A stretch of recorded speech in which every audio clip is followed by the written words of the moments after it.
ရှင်လေးဝိသားရှင်လေးတို့ဘာမှခိုင်တော့မရဆိုတော့ကျွန်တော်လည်းကြာထွက်တော့ပါနှစ်လပိုင်းတော့ထွက်တော့တဲ့ရှင်လေးတို့ပါစနေသားချင်းကန်စားပေးပါဦးဟုတ်ကဲ့ဒီမှာ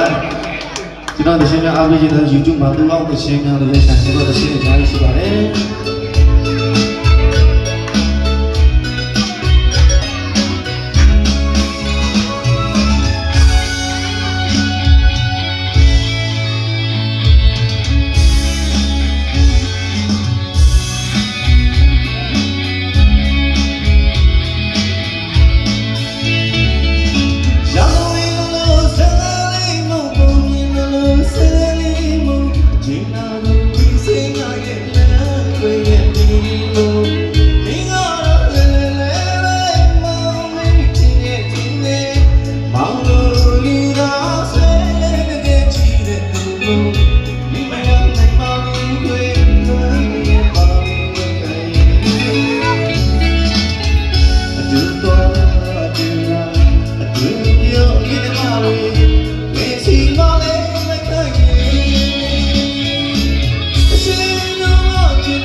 Oh